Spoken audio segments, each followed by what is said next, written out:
Welcome to the Loretta Hospital. How you doing?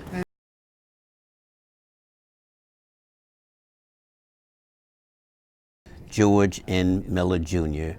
I am President and CEO of the Loretta Hospital. This is my 20th month. It was one of excitement and thrill to take a helm of a safety net hospital on the west side of Chicago. But the inequities in healthcare was a stark difference for me. If you live downtown Chicago, life expectancy there is 88 years of life, but you come just 9 miles away, a 20-minute ride on the Eisenhower to exit 23B, and it drops to 68.2 years of life. And that struck a nerve that in 20 minutes, you lose 20 years of life. The doctors, the nurses, the staff, they're not the bad guys. So you want someone that comes in that understands what they've been dealing with this older building, dealing with all the changes that are happening in healthcare. If you look around our leadership team and the diversity of women and other ethnic minorities from around the world on our senior leadership team, it's very exciting to lead that team.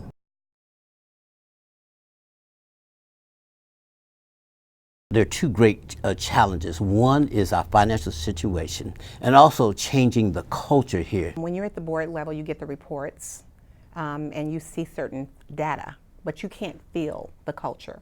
You get reports that it says it's good, but you don't know that it's not. Someone has to be on the inside that's really looking at opening up, peeling back the layers of the onion. We've had our ups and downs. We've had issues, with accreditation, but we really came together as a team. I was on the phone with the examiners who came in and gave the reports, and it was impressive that we had almost 0 citations anywhere.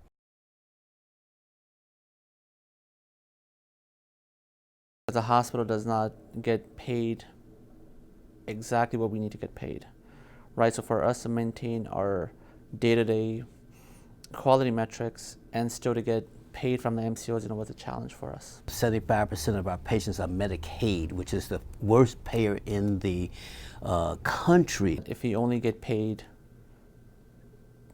about 20 cents on the dollar, and now that itself takes about 140 to 150 days, we have to change up our operations and still maintain our excellent quality.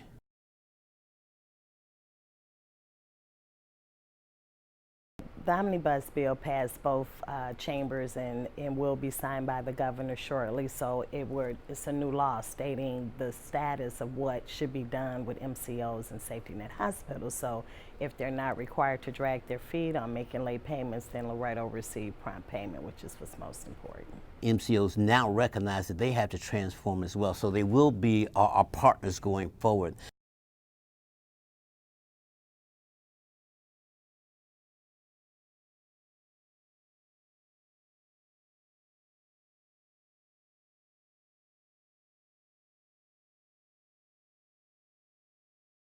There's been significant improvement in quality in the hospital. We do a safety huddle. We have a quality team. We have an infection control team. We also have a leadership that does rounds. We then report to our MIC. As an organization, that we are clear that our patients are first.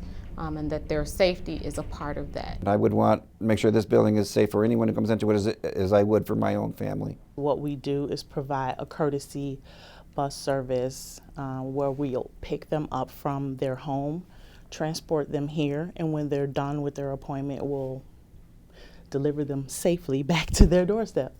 Because any person can come in here and be super technical about treating a patient, getting their medications, discharging them or what have you. But you have to have that personal piece.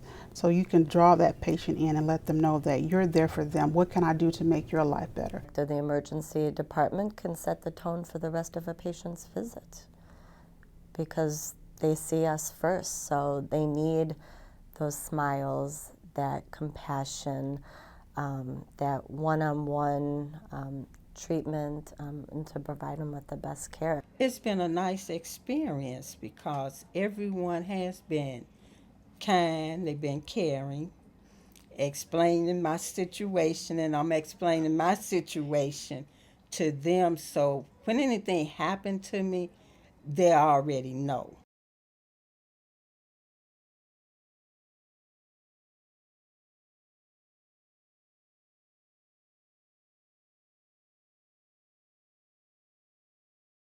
We do a community health needs assessment each year, and to find out from the community that we serve what their issues are, and then try then to address them. What I enjoy today is the messaging that Mr. Miller always shares about the health outcomes and the quality of health and the disparities of health.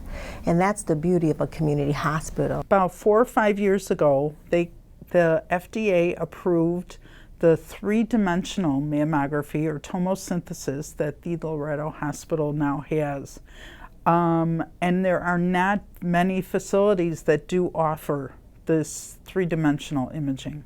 The MLP program is a medical legal partnership, which is an opportunity for us to partner with a legal agency that helps provide assistance to patients who need legal help that they can't otherwise obtain or afford because we want to affect the outcomes of their care. We had a town hall meeting here at Loretto Hospital, and Mr. George Miller, the CEO, was giving the employees a presentation. He said that, you know, with the state of our financial health, more of his employees should use Loretto Hospital for medical situations, medical issues.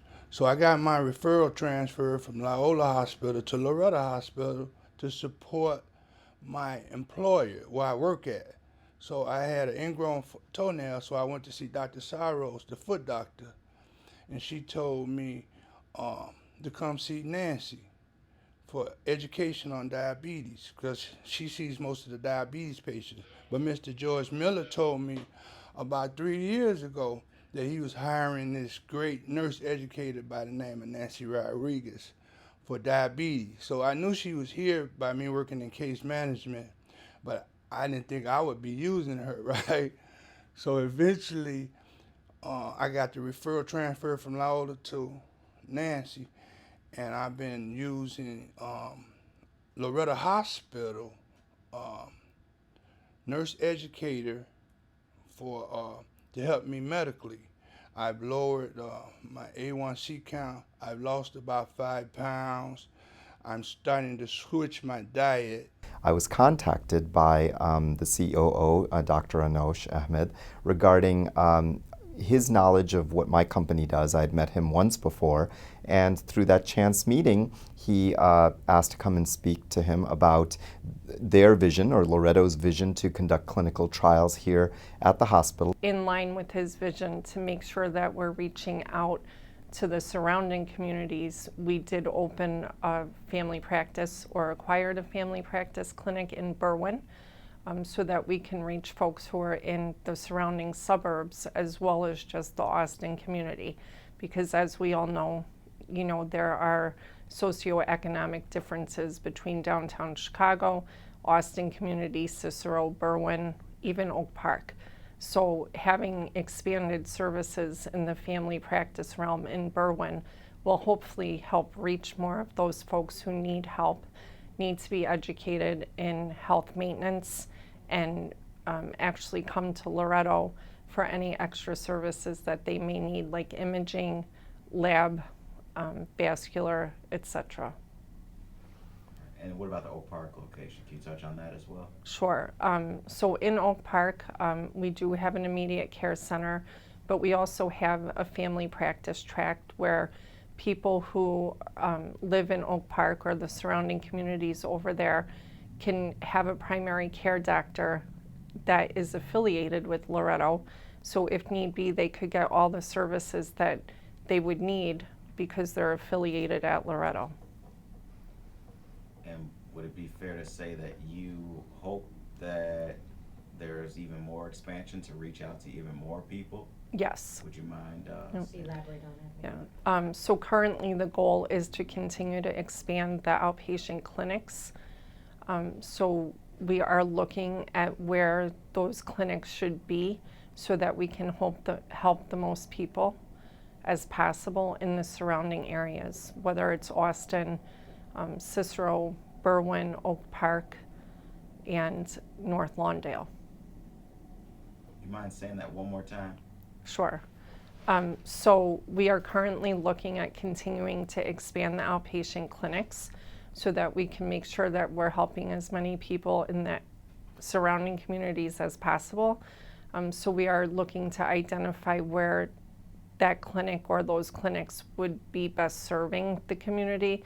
So we're looking at other places in North Lawndale, Berwyn, Cicero, and even further north into the city of Chicago.